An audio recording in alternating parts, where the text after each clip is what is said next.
Welcome, ladies and gentlemen. It is Saturday, September 21st, 2024. You are watching The Rundown, my weekly podcast where I talk about all things video game news related, from lawsuits to controversies to, well, something I was hoping I wouldn't make a consistent thing across this podcast, but general rants as well across the industry, which I may or may not have some of that a little bit today. We will see, but I guess we'll find out when we get there, I suppose. But as always, I'm your host, Corrupt Ronin. And thank you all for tuning in. Definitely appreciate it. If you're watching this on YouTube, you're watching the archive, don't forget to hit that like button and subscribe if you enjoyed the show. If you're watching this live, you guys get the fun part of seeing some of the behind-the-scenes stuff. But anyways, these episodes usually go live on Fridays throughout the week, but I'm doing it on Saturday mostly because of scheduling issues that happened on Friday of this week. So hopefully I can get back to being back to the Friday scheduling next week for sure. Without further ado, let's talk about what we're going to be talking about today in regards to video game news in general. For today's show, we got some stuff to get into for sure. First off will be about Concord, because the Concord train never stops, apparently. There's more news in regards to that, in regards to how much it cost. Just how much did Concord really cost at the end of the day? We also got news about the lawsuit that Nintendo is issuing against Pocket Pair, which are the creators of Palworld, and how that lawsuit might not be what you think it is, or at least not what we were thinking it was going to be about. Then there's some news about Final Fantasy and Square Enix's sales margins or sales expectations on both Rebirth and 16. We'll go over that as well. And then finally, our last bit of news, we'll talk about, well, there's been some controversy about Space Marine 2 developer Saber Interactive CEO. And to this day, I'm not quite sure how that's controversial, but we'll get into exactly what's been going on with that as well in this episode. So, without further ado, let's get into it. Talk about that major issue first. And that is, let's change the scene here.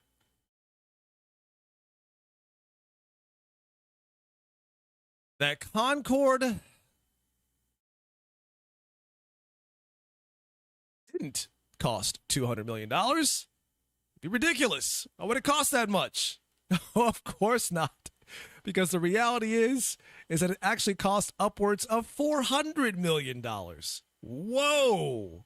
But you know what? I'm not going to get too deep into that. Matter of fact, I'm going to let a podcast speak for itself briefly about how this happened and where this information came from. This is from the Sacred Symbols podcast from one of its hosts, Colin Moriarty, who's apparently a former journalist, I'm guessing in the gaming industry.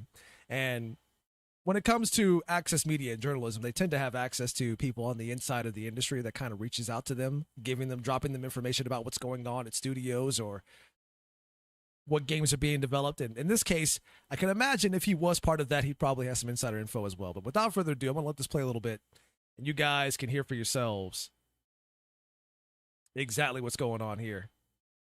Of course, I obviously got to fix the audio on this, of course, because OBS just loves not giving me the stuff I'm looking for. Hold on a sec. I'll try to fix that. Technical problems already, man. It never ceases. All right, there we go. There we go. Okay.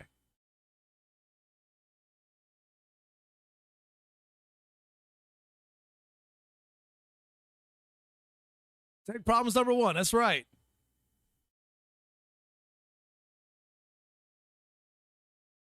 Oh, it's saying it's not assigned an audio track, which is weird. How is it not? How have you not been assigned an audio track? Ah, here we go. That explains it. Okay. Okay. We fix. You know, we do, listen, we do this stuff live sometimes. When you do it live, you run into these problems when you do it live, unfortunately. All right. I want to talk about Concord. I wasn't going to ever talk about this game again because who really gives a shit? However, and I don't do journalism really anymore, as you guys know, and we talk about this a lot. I was a journalist at one time, and I used to break a lot of stories, and these days I don't really grind like that. So the stories that I break these days are usually people, always, not usually, always people coming to me.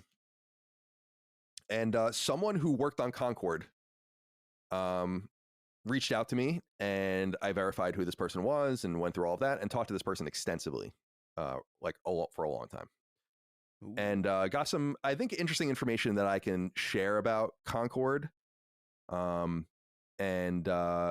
I think people will be interested about it. The reason that I wanted to talk about it is because some of the assumptions that I had made about the game were dead wrong as far as how much it cost. Much like everybody else was dead wrong about the assumptions about how much this game cost as well. We had assumed that it cost that much previously because based off of consistent patterns of games and their development costs over the past few years, especially in Sony's case. But in Concord's case, we were dead wrong. Absolutely dead wrong. And how much Sony really lost on it. So the big thing that you really need to know here about this is that Concord cost about $400 million to make. Oh, there you go. Bomb dropped. $400 million for Concord. Just think about that. $400 million that Sony paid for that game. Yeah, chump change, right? Just burning a hole in all of our wallets. $400 million, right? And Sony basically lost all of that within a matter of weeks since that game's launch. Just pulled the plug on it, game pulled from shelves, nobody can buy it, no one can play it, nothing. Because of how badly it performed when it came out. Now, obviously there's more to this podcast, and it kind of goes into much deeper information about it. But one of the things I kind of wanted to talk about as that he kind of mentions all throughout this, let's go over here to that park place where they mentioned a couple of important things to note. Where was that at? There we go. So apparently within the studio, there was a strange culture of what they call toxic positivity. And that if you had anything negative to say about the game during development, you were very much discouraged from doing so. They wouldn't let you say anything negative about it at all, period. And when I talked about this before, I asked the question of how in God's name did people not look at those character designs and say to themselves, yo, this is not going to happen. People are not going to like this. But now it makes sense that if anybody had anything to say about that or could have said something about that, they most likely were discouraged from doing so. That is how you go damn near 8 years of development without having someone come forward and say, yo, this is not good. This is not wrapping up the way we want it to. This is not happening. That is what happens. The idea of toxic positivity sounds weird, but it does make a lot of sense. It's the kind of thing that blinds you from important feedback.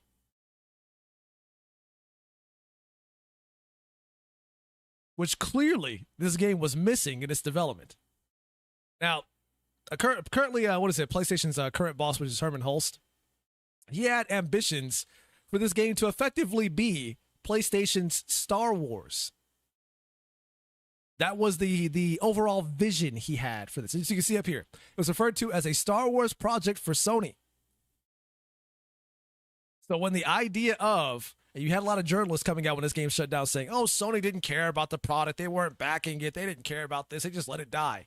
It's like, no, Sony was not trying to let this thing die. They really backed this thing. They wanted this thing to be special. They talked about this game being one of the best games they had ever made. And the only thing that this game is sitting at the top of is being Sony's biggest financial failure to this day. We're talking more than Spider-Man 2. And Spider-Man 2 cost over $350 million.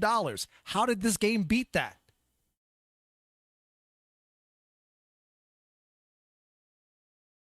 That is insane to think about. This game costs more than Spider-Man 2.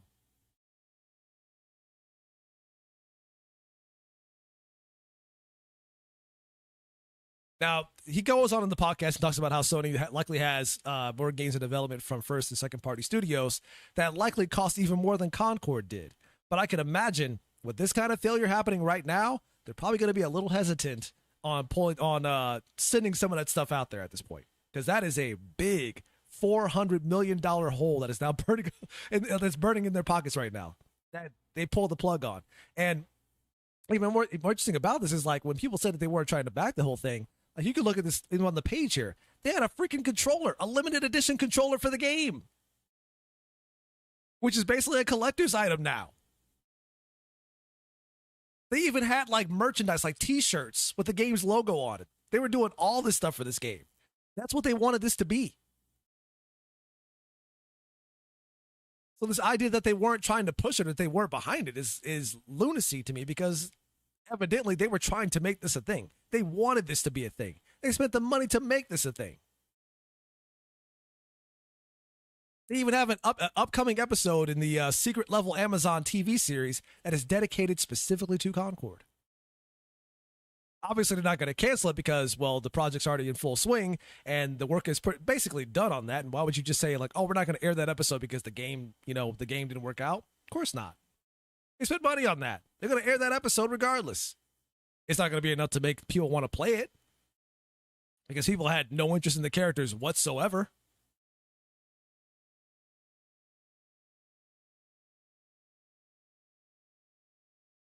What I also found interesting as well that he said during the podcast is that Sony had spent $200 million with that company and the game before the game had even been revealed, when the game was still in its alpha stages. They had then spent another $200 million on the overall development of the game, which, based on what he said in the podcast, didn't really start coming together until the last 18 months of development.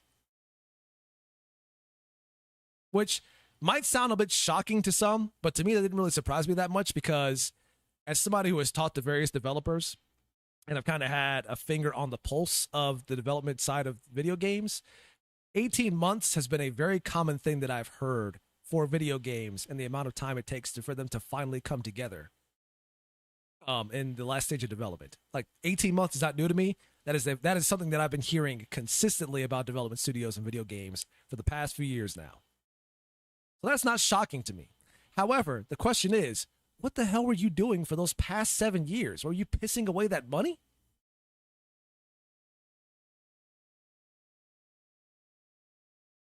And it only just now started coming together in the last 18 months, and even then you still had to outsource a lot of that stuff to other studios because you just couldn't pull it together? And when you look at Concord, you say to yourself, I look at Concord, I say to myself, where did all that money go? $400 million? Because that game doesn't look like a $400 million product at all.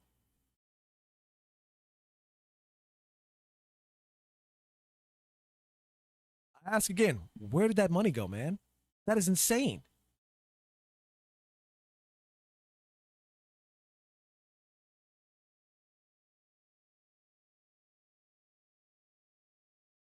So yeah, the future of that is definitely uncertain, and from what I've heard from people on the inside of the development studio is that they are terrified right now. In fact, one of the directors at Firewalk Studios had to step down, was forced to step down because of this incident. And the question whether now that a lot of people are concerned about is whether or not Firewalk Studios is going to continue to exist. Which, $400 million, I would not be surprised if that studio got shut down. Maybe PlayStation will probably find some way to make them have to, push them out of the other studios and have them work on different projects, smaller projects. But if they were to say that Firewalk Studios is no more, if you hear about that in the coming weeks or coming months, you know why. I'm not one to necessarily be happy about people losing their jobs because it sucks. I know it sucks. But I would not be surprised. And it's weird to me because, and I've heard somebody say this and I kind of agree. This happens more often than it should in the industry, is that it feels like the video game industry is the only place where people can fail upward, not downward. You ship a bad project, somehow you don't lose your job. In fact, you get promoted to higher positions at different studios. It's like, make that make sense. Because if I was working on something at a different business or a different job, and they heard that my product failed and I wasted $400 million, my ass would be out the door. I'd be gone, replaced.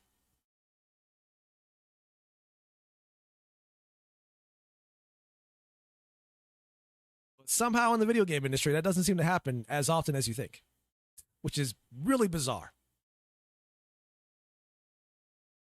But anyways, yeah, that's it. It's a weird thing to see this happen. And the things about Herman Hulst kind of lines up because before, even when the first news dropped about this game, like not selling well, there were articles that kept popping up. People kept pulling up articles of Herman Hulst talking about how this game was going to be the greatest thing that Sony's made, the best multiplayer game ever made, so on and so forth.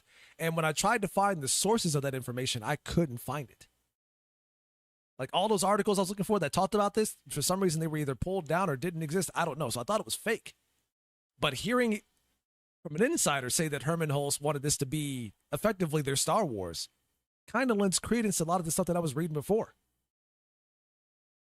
But also kind of lends credence to the fact that Herman Hulst has not been great in terms of PlayStation so far.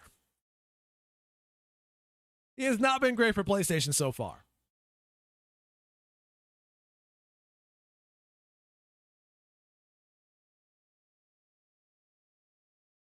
So I don't know what's going to happen from this point on. But like I said, the industry is kind of the only place that I've seen where people can fail upwards or lose ludicrous amounts of money on bad ideas and bad projects and still be employed. That's crazy to me. But chances are, but we're not done yet, chances are, it might have even cost more than $400 million when you factor it, because the $400 million aspect doesn't factor in the amount of money that PlayStation spent on acquiring Firewalk Studios. That's just the money they spent on the game itself, not the studio. So when you factor all that in, I've seen people try to give like really sporadic numbers all over the internet. I've once seen 600 million be dropped at one point from some people, and I've heard 500 million come out of some people. I'm sticking with 400 million because we don't have accurate estimates about how much it actually cost. But you can imagine it's somewhere upwards, in the upwards $400 million, when you consider the fact that they had to buy the studio on top of that. So this whole project was incredibly expensive. Biggest flop from PlayStation to date. That's wild. But anyways, speaking of financial woes and troubles, I shouldn't be laughing about this. I shouldn't be laughing about this, but I am laughing only because there's a part of us that all kind of seen this coming at one point, and that is the news that Nintendo is suing the creators of Palworld. Which a lot of us kind of saw this coming, if we're being completely honest with it. Completely honest. We kind of saw this coming. We knew Nintendo was going to try to come after them for something. However, they're not coming after them for the thing that you think they're coming after. The majority of people, when it came to Palworld, thought that if Nintendo was going to come after them, it was going to be on the fact that they basically ripped off their Pokemon designs. Which, when you look at some of those creatures in Palworld, you could definitely see the inspiration. For sure. But it turns out, that's not what they're coming after them for, apparently. Instead, they're apparently coming after them for, what is it? Patent infringement? Here we go, down here. Because we have received, this was from the Palworld people. It says, we have received notice that this lawsuit will begin appropriate legal proceedings and investigations into the claims of patent infringement. Not copyright violation, patent infringement. So they asked an analyst, a legal analyst from Tokyo, what this means. And this comes from Tokyo Securities. This is the analyst Hideki Yasuda. And he told Bloomberg that Nintendo filing this lawsuit for patent infringement, not copyright violation, means it has given up on making the case that Palworld's characters are similar to Pokemon's. And I kind of called this back when people were questioning whether or not they would. I'm like, they're not going to be, like, chances are they're not going to be going after them for, like, the creatures themselves. It's weird, but, like, when it comes to Japan's copyright laws, for some reason, they aren't as strict as you think they would be.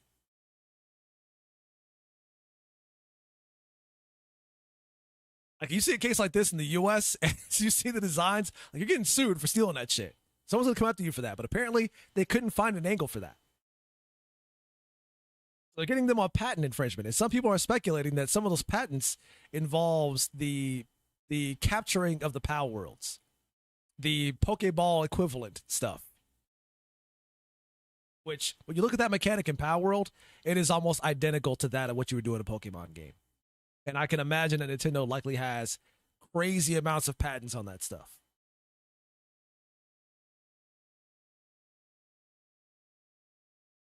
Nintendo and the Pokemon Company. They likely have lots of that stuff. As you can see here in the second paragraph here, it says, but Nintendo shows it has more ways to stop games it doesn't like. The company owns a lot of patents related to basic game mechanics that are used in many titles available today. Axe says, heard the Pokeballs were inspired by Ultraman. I wouldn't be surprised about, truth be told. They'll probably lock that stuff up immediately when they could. But yeah, that's it's weird to see this happen, and the angle that like it was clear Nintendo was going to try to find a way to come after them for something. Like that was a given, and we knew Nintendo wasn't going to be happy with what Palworld is, right? And even more so when people were comparing the game to Pokemon and saying that this is kind of what they were hoping Pokemon would eventually be, or aspects of the game would take stuff from would take stuff that they wish Pokemon had. Not necessarily the gun stuff. the Pokemon with guns thing, maybe not that. But components of that they wish Pokemon had, just without the guns. Now, what does this mean for Pocket Pair? Not much.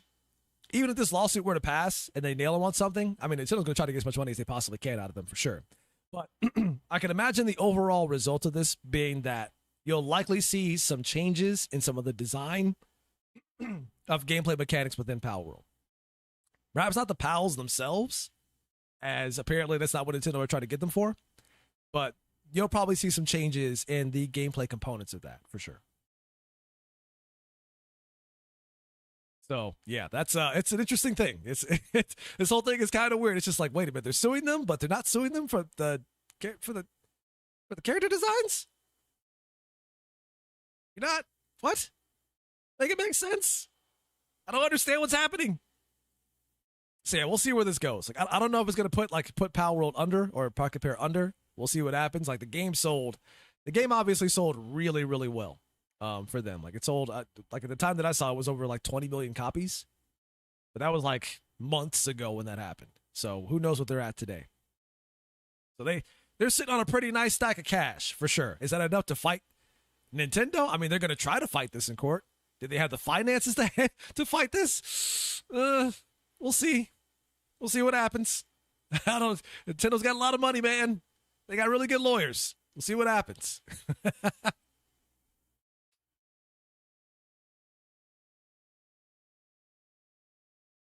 I mean, for me, like I really don't have a lot of interest in Palworld to begin with. And my like interest in Pokemon as a whole kind of fell off a long time ago.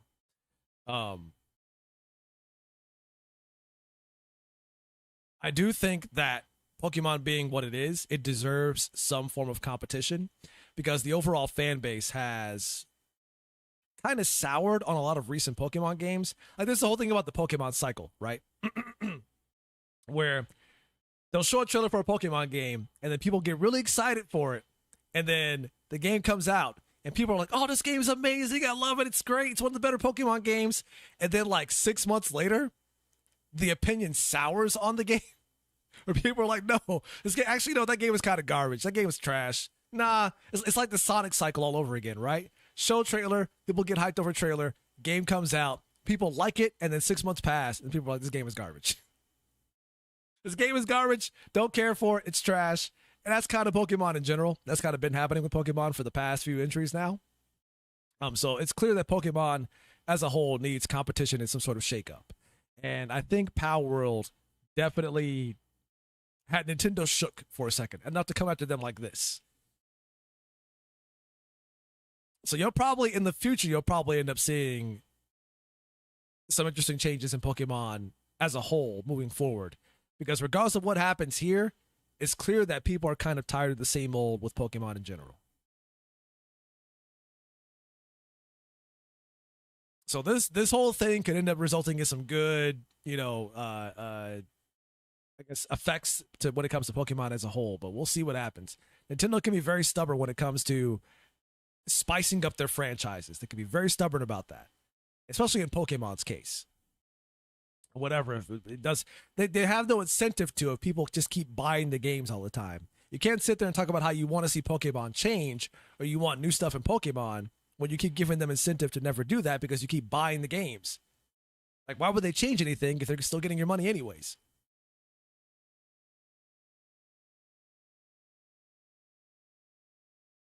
But anyways, moving on from that, there's also some news that I kind of called about a year ago in regards to Final Fantasy, but I wasn't entirely sure on, mostly due to the fact that there were no actual numbers out there, and Square Enix kept denying it, I guess. They specifically denied it too. Like, they came out, like, made official statements about denying it as well. But other news is that Final Fantasy VII Rebirth and Final Fantasy XVI didn't meet sales expectations. They finally admit this. Although this is, in Rebirth's case, they were faster to admit that than they were for 16's case. 16 came out around this time last year. And it took them this long to finally admit it. But Rebirth came out months ago. And like a few months ago, and they're finally admitting that now that both of these games just did not meet sales expectations. And it's kind of unsurprising for me, at least in 16's case, because I kept hearing rumblings behind the scenes after the game came out that it didn't quite sell as well as they were hoping. And even more so, considering that usually in the industry, when a game sells really well, it crosses the millions mark or enough for the developers to feel proud of, they will make official statements all over social media or make trailers about it, talking about how great the game sold. You got none of that for 16 at all. After the first week, after the second week, the third week, nothing at all. Period. I'm like, the fact that they're not talking about this tells me that the game probably didn't sell as well as they hoped it would. And that's been kind of wild too. Vance says in the chat, these companies need to stop having crazy high expectations. The only way I could see the expectations being crazy high is that they're expecting crazy amounts of sales for a game that didn't cost them that much to make. I can't imagine that Final Fantasy 16 and 7 Rebirth were cheap games. Especially when you consider how much games are costing to develop these days. You have to sell crazy millions to make up those costs. Like when I talked about Concord, that's $400 million. You got to sell a lot of copies to make that money back. Crazy copies to make that money back. Not even that's just to break even. Not even make profits. You consider the development cost of the game, the marketing stuff, like that's a lot of money. So I can see why they would have higher expectations for sales. But if the game isn't making those expectations, which means they're not making any money off of them, that's not good for the company. Square Enix has always kind of had a reputation for high expectations on sales. But when it comes to Final Fantasy, they have no problem dumping a lot of money into those games to make them. Because that's kind of their bread and butter, right? As a company, Final Fantasy is what's keeping them afloat. So whenever they announce a new one, that's kind of a big deal, right? And to see this happen, it's like, ugh. Now, the question is whether or not this was a case of the game simply not selling and people having, I guess, lower interest in them than you would think, or this was a case of the fact that both of these games were exclusive to PlayStation during their launches that has actually hurt their sales numbers. In 16's case, I can kind of see that because it's a new entry in the series with characters that nobody really knows, right? It's a Final Fantasy game, but nobody knows who those characters are. They're not well-known characters. Clive is not a well-known Final Fantasy character, right? But what kind of blew me away is 7's case. Like 7 is a well-established Final Fantasy story. People love the characters of 7. Like the remake of 7 was a thing that people asked Sony for and Square Enix for well over 2 decades. And to see that even this game didn't perform that well in terms of sales is baffling to me. I don't know if it's a case of the fact that it was exclusive to PlayStation or the fact that people are simply waiting for the game to come out on other platforms. Like PC gamers for sure. Like, they have the patience to wait for a game to come to PC. Like, do not underestimate the PC gamers' patience when it comes to waiting for a game to get a PC port. They will wait. They have no problem doing that. But I don't know if it was a case of everyone waiting for that game to come to PC. Like, Rebirth will come to PC in the same way that Remake did. It will eventually happen. It's just a matter of when. And whether or not people just said, you know what, I'm just going to wait for the game to hit other platforms. Because while the place, and considering the fact that it makes even more sense considering PlayStation has kind of been out there saying, like, the PS5 has underperformed in terms of sales. The console itself. Which makes the whole thing of the PlayStation 5 Pro thing even weirder to me that they even announced that still, considering. But chances are they're probably locked in on that project and they had to follow through no matter what. But yeah. So it's kind of hard to say, but I can imagine them making the game exclusive to PlayStation probably had a major effect on its sales. Both titles, 16 and 7 Rebirth. So where do you go from there, right? Do you really? Obviously, this game's going to come out on PC, and 16 did come out on PC recently, but when I look at those sales, 1 second here. But when I look at those sales, or at least the amount of players that are playing the game on PC right now.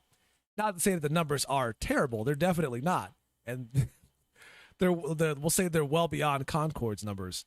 I'll show you guys here in a second. Let's see. Final Fantasy 16. Yeah, here we go. So as you can see here, in terms of 16's player base on Steam, anyways, it's doing pretty well. Like, definitely better than Concord's numbers so far. Definitely better than Concord's numbers so far. And if we're going by the owner estimation so far, we have Gamalytic here saying it's roughly over 187,000 players that own the game right now. And the game came out, it came out on Tuesday of this week, actually. I think, like, what came out on Friday? Like, God of War, the Dad of War Ragnarok came out on Tuesday. Or not on Friday. This game came out on Tuesday. So it's not doing terribly in terms of numbers, but it depends on how much the game cost and what Square was looking for in terms of sales numbers and how much money they spent and money and time they spent on the PC port, which people have been saying is not great in terms of optimization and performance.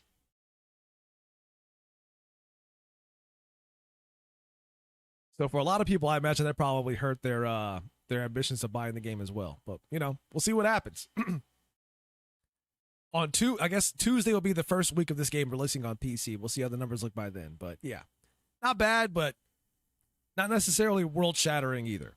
It reached its all-time peak of 25,800 about 3 hours ago. Likely because it's a weekend and people have more time to play the game, of course. But yeah, we'll see where things go. Like, I'm not that surprised about 16's case because it was a new Final Fantasy and it was releasing only on PlayStation with characters that nobody knew. Expectations were kind of high considering it was the developers behind Final Fantasy 14, which people praise as being some of the best MMORPG ever made, which, I mean, as somebody who's played 14, it's really good. But I'm still trying to find the quote-unquote perfect MMO that people keep claiming it what it is. I'm still looking for that component of it.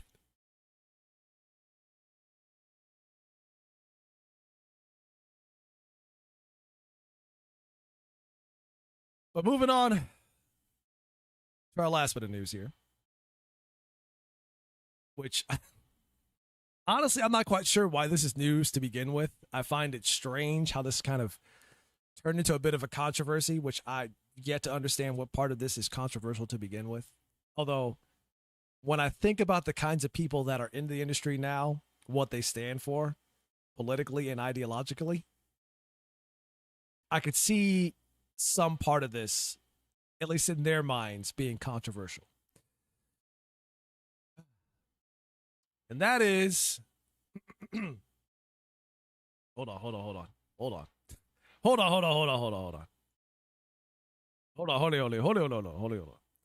So there was a video that came out by a YouTuber. I believe it was the Legendary Drops of Luke Stevens, one or the other. And in that video, he kind of talks about how Space Marine 2 is kind of basically a wake-up call for the video game industry. And one of the most popular content creators out there, that is Asmongold, reacted to said video.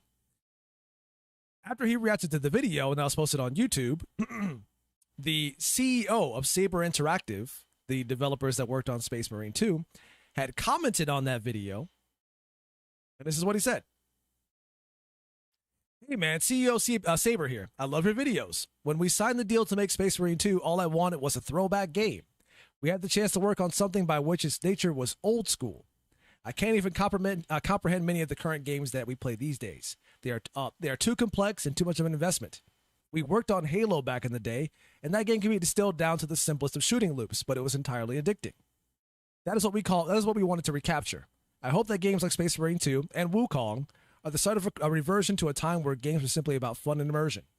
I spent some time as the chief operating officer at Embracer, and I saw games there that made me want to cry with their overblown attempts at messaging or imposing morals on gamers. We just want to do some glory kills and get the heart rate up a little. For me, that is what games should be about. I read that and I thought to myself, what the hell is controversial about this? What was so bad about this? I mean, when you see comments like this, you end up wondering whether or not that person is the actual legitimate person that they claim to be, right? And that was kind of the question for the first few days that this comment came out, was like, is this really the CEO of Saber Interactive or some kind of imposter? And what's funny is that a lot of these access media publications tried to reach out to him or tried to reach out to Saber to find out whether or not it was actually him. And Saber refrained from commenting. They just would not tell him. They would not answer the question, which in itself, when you refrain from answering a question like that, you're basically confirming that is legit at that point, right? But to make sure that we understand, it is legit. On LinkedIn, the CEO also commented on LinkedIn and said, whoever wrote that comment seems pretty sharp. By which the business development, somebody who works at business development at Saber, also confirmed that he's the best. So even if them not stating it confirms it, he basically confirmed it himself along with one of his co-workers as well. So basically confirming the whole thing was legit, right? Well, the question is whether or not this whole thing is controversial. And it's weird because people were saying like this in itself could also be considered a witch hunt of people that kind of wanted to go after this guy for making that simple statement about wanting games to go back to being about fun. Now, in my mind, as somebody who has been paying attention to the industry itself and the kinds of people that are in them these days, I think I understand what part of this comment was the controversial aspect.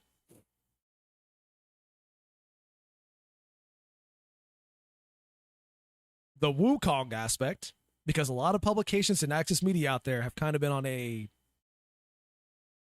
tirade, we'll say, of trying to effectively hinder or even hurt the popularity of Black Myth Wukong.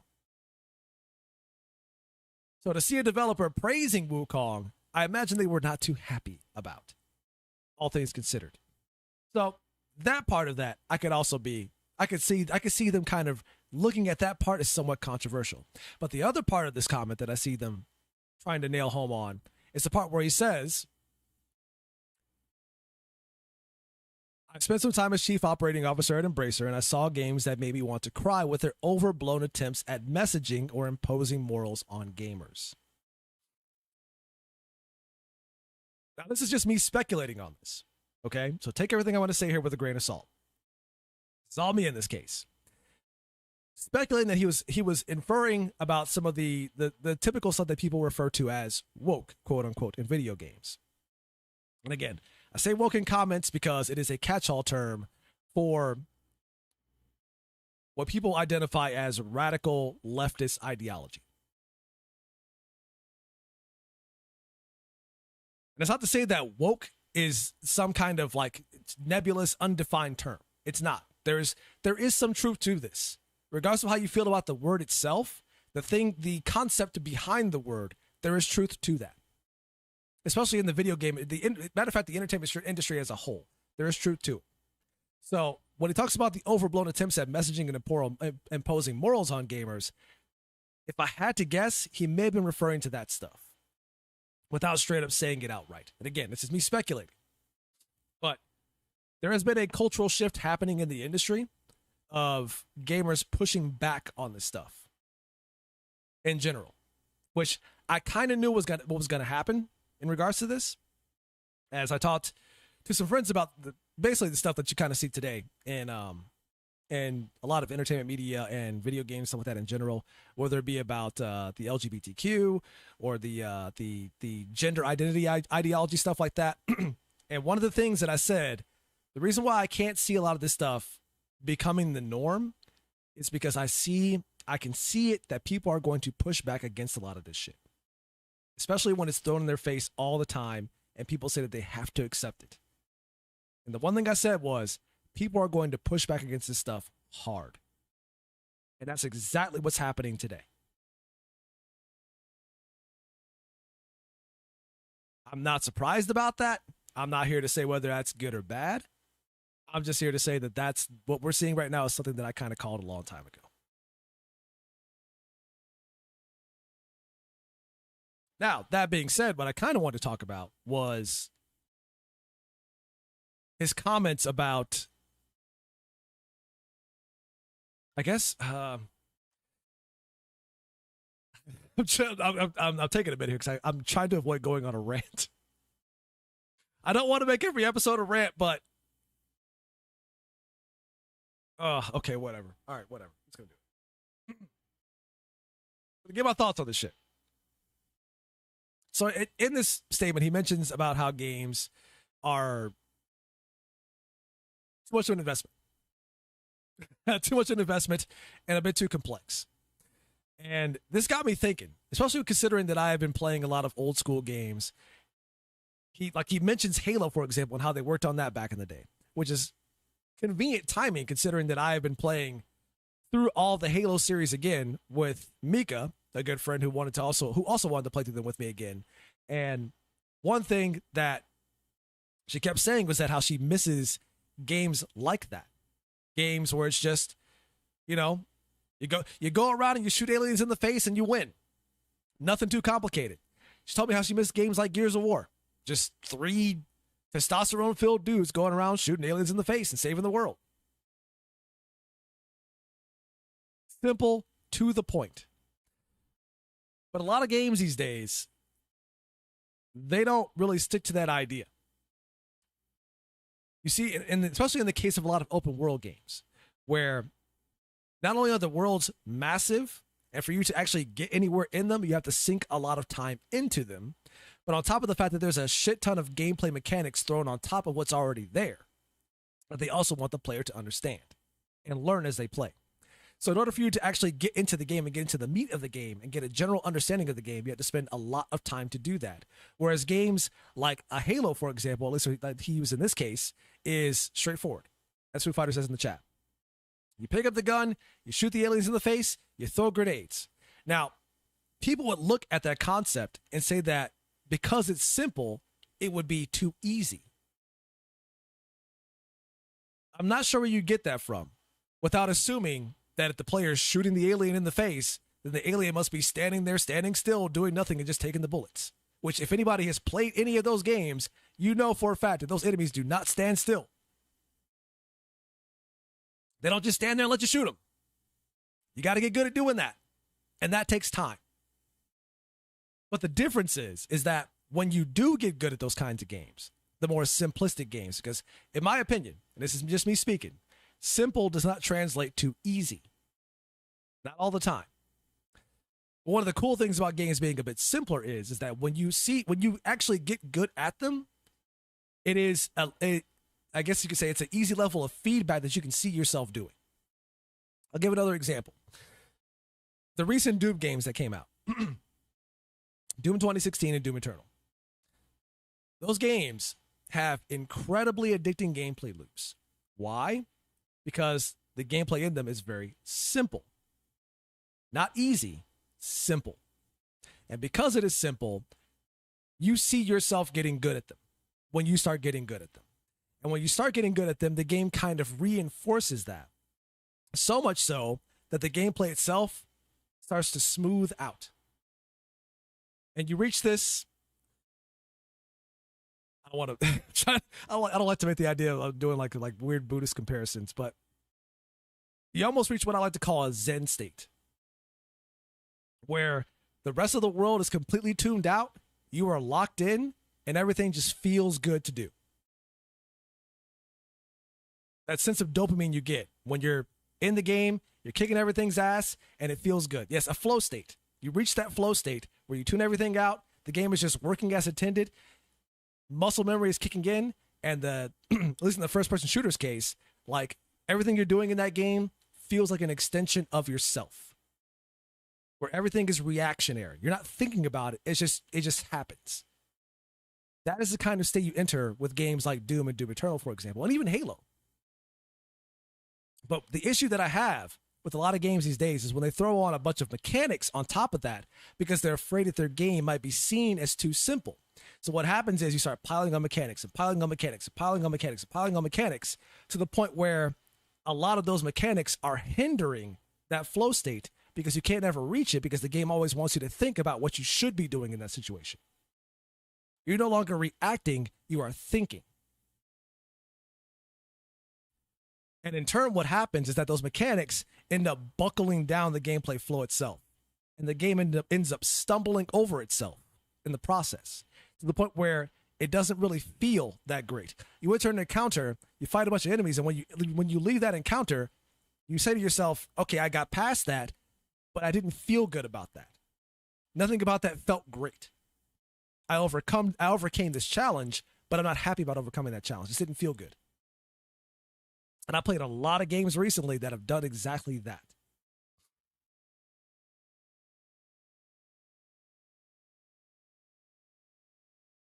If I had to make a weird comparison or weird analogy here, it's like you have, let's say, a really fast sports car, a Ferrari. And you think, oh, this Ferrari's like, it's fast, but it looks a little too plain.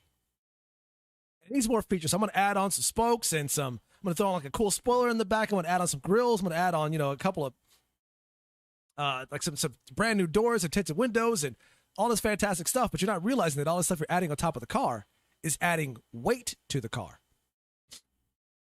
So you get into the car, you start driving it, and you realize, oh, this car's taking a lot faster, taking a lot longer to reach top speed, where it used to do that in a matter of seconds. And when every time I try to stop, it doesn't stop as quickly as it used to. Because all that shit you added on top of it is hindering the car's performance. It still goes fast, but it takes a lot longer to reach that speed. It still stops, but it takes longer to stop. And in my mind, when I see games that do this, it almost comes off as a negative. Because at that point, you're hindering the gameplay loop of your game, which is already really good. Because you're afraid that people are going to see your game as too simple. And to be fair, there are a lot of gamers out there that'll write a game off as simple. People that'll look at, let's say, a Mario, for example.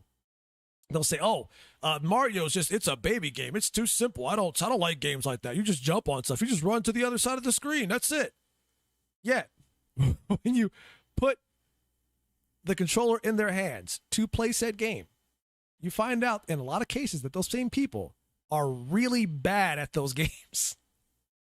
And it's like, oh, that's why you're talking shit about it. It's because you suck at it. That's why.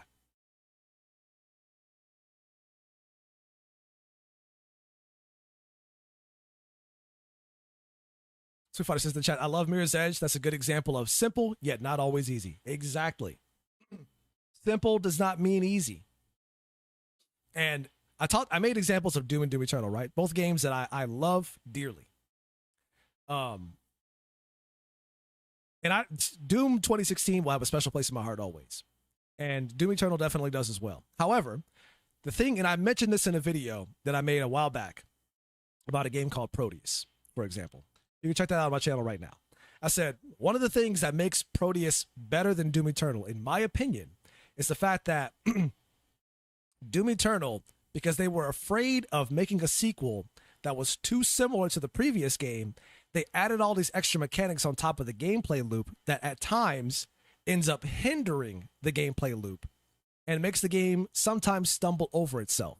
You still reach that Zen state when you're really good at the game. However, because they felt the need to tack on a bunch of mechanics that I think got in the way of the game, you end up tripping over a lot of that stuff along the gameplay. And that Zen state you find yourself coming out of really, really quickly because of all the extra stuff that's in the game that they want you to engage with.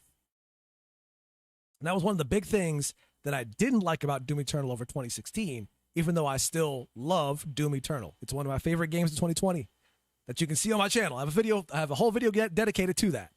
But in terms between 2016 and Eternal, the gameplay loop in 2016, in my opinion, had a better flow to it than Eternal did because it didn't have all this stuff tacked onto it on top of that.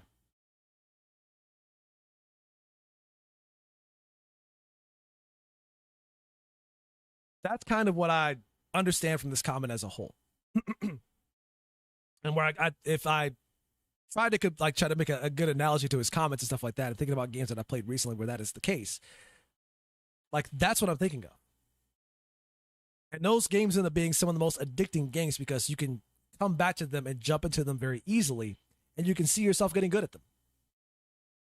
You get that feedback of that, and that's amazing to get.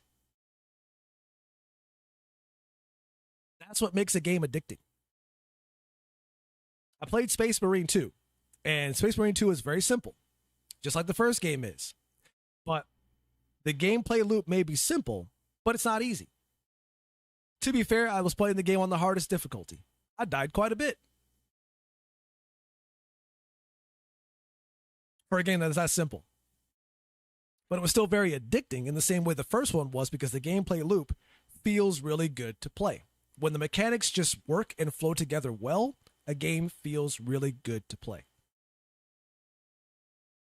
And that's what we're missing a lot of in modern day video games. This aspect of we don't want our game to be simple because we're afraid people are going to call it out as that and not be invested in it.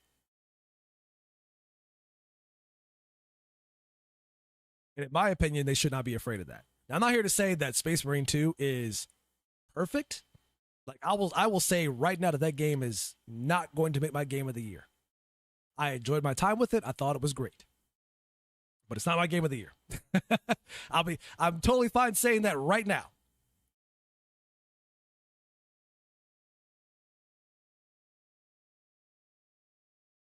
Some of my favorite games of the past few years, I have found myself enjoying those that lean more towards simplistic but addicting gameplay. Why? Because it doesn't waste your time getting you into said gameplay. One of my favorite games that came out last year, Turbo Overkill. That was my favorite game of 2023. That game is a reference to old school shooters like a Halo, like a Doom, where they put gameplay first over everything else, where levels feel like levels, where there is creative level design within said levels. Something that a lot of modern day video games lack now because they're so focused on the open world aspect of it and you exploring. Instead of putting the player in scenarios, unique scenarios that are memorable long after the player stops playing said game. When you think about old school games like a Mario, like a Sonic the Hedgehog or a beat 'em up, for example, or any other platformer from back in the day, I'm sure you could think of levels right now in your mind that you really love in those games. Maybe because of the art style, the aesthetic, the design.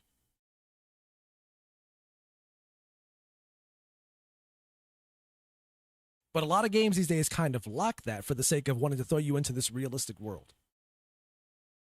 Realism, in my opinion, is not memorable.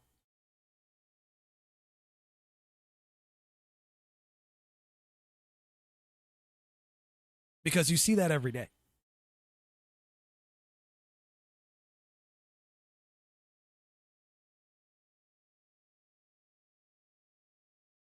Which is why I can see people getting so upset about things like modern day politics and video games, because when you're throwing yourself into this world that doesn't exist, you're trying to apply yourself or lose yourself in what we call escapism, the last thing you want to be reminded of is modern day, the real world.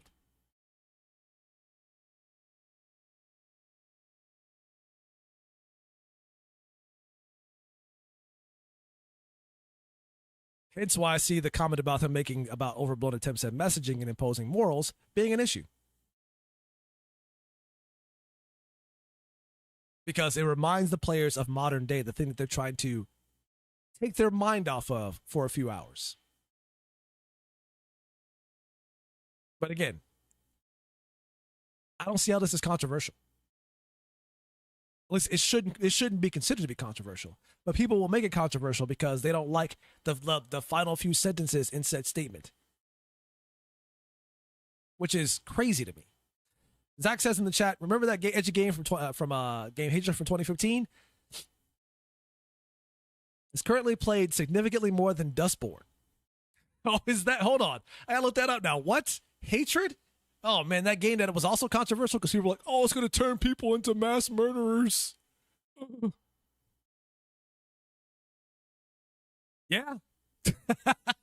Yeah. That's kind of impressive that for a game that came out in 2015. I mean, I played this game as well. I'll be the first to say that it's not amazing. But I will also say that the whole, like, the controversy that spun up about this game, like turning people into mass murderers because all you do is go around and shoot people all day, like, none of that happened. This game had nothing to do with that. But it's interesting to see that this guy plays the Dustborn. I'm not surprised. Honestly, I'm not surprised. Looking at what Dustborn is, the kind of game that is, and the kind of people that made said game, I can see why nobody would give a shit about Dustborn. Like that game is one of the memes of 2024 so far, just for what it is. But yeah.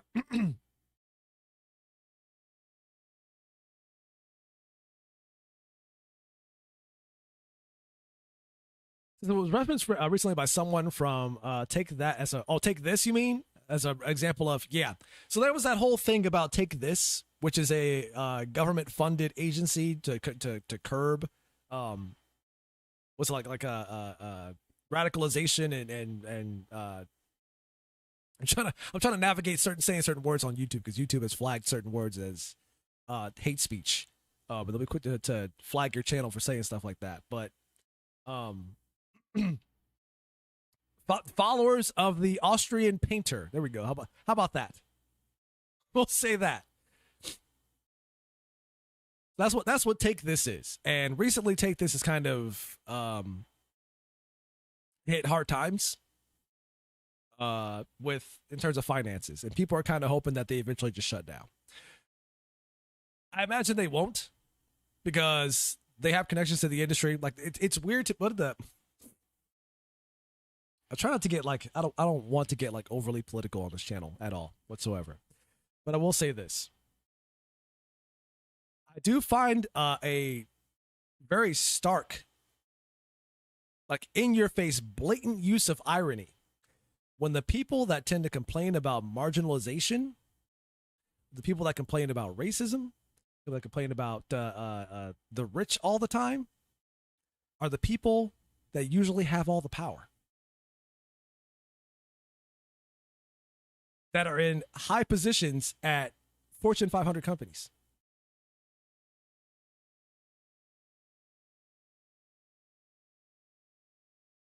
So you have these people that are like making complaints about this stuff, about not having the money to fund their business, but the people that they can get the money from that would totally support them will totally do that. They said they needed $80,000 to stay in business. The people that are usually on that side of the aisle, because they typically have all the money, they'll get that funding from somebody. From somebody.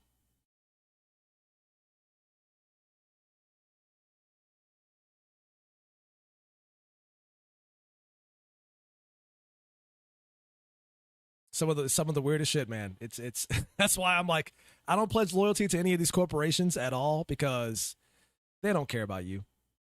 They don't care about me, no matter how much they talk about how they want to uplift black creators and black voices. No, you don't. You're doing that for brownie points. You're not fooling me. I am not going to be used as your tool to fight back against what you call white supremacy. I am not your tool for that. You will not use me as your tool for that.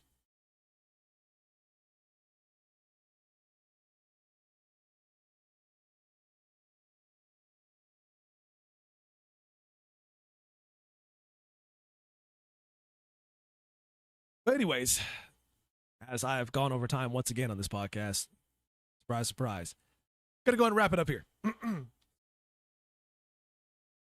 back to the previous screen here. There we go. So, like I said, I'll be back again next week, obviously, with more news, of course, because there's always some shit happening. I'm still trying to figure out how to do more quick hit episodes all throughout the week. I got to find out like a general routine to make that happen, but I also have to find like stories that are worth talking about. And that could be a struggle to do sometimes, especially if you're trying to do this stuff on the fly that day that happens. The cool thing about the end of the week podcast format is that I can actually gather all the information, gather all the news that happened that week, and then collate that into a podcast, which is nice to be able to do. But trying to do that stuff like quick hit videos about things that are happening as they happen, and even worse, that you kind of have to form your opinions on that, and some of that news can be too fresh to the point where information might not be accurate on them a lot of the time. That's kind of a problem to them, something I kind of worry about as well. But I guess, I don't know, maybe I can just like do like follow-up videos to correct that, I suppose. But that's even more work. I don't know. I'll have to figure that out as I go. But anyways, thank you all for watching, guys. I appreciate it. And thank you all for putting up with my ridiculous rants about what's going on in the industry. Like I said, I'm trying not to make every episode contain a rant, because I don't know, I think people will get tired of that after a while. But you guys seem to enjoy that to some extent, so maybe I should keep going. I don't know. I'll try to make clips of this as well and put that on YouTube for those that might have missed other parts of the episode as well. It's the important bits, I guess. But yeah, that's all I got for now, guys. So I'll be back again next week for another episode, and if I can, I'll try to put up some quick hit episodes about news that happens over the week as well. So thank you all for watching. As always, social media links are in the banners below. If you're watching on YouTube, you can find those in the description. Also, if you're watching on YouTube, don't forget to like the video and subscribe if you want to. If you enjoyed the episode, obviously. And yeah, I'll see you guys then. Till next time, you all have a wonderful day or night, depending where you are in the world. You all stay classy, stay sharp. Don't do anything that I wouldn't do, and I'll catch you guys next time. I'm out of here. Deuces. And fade to black.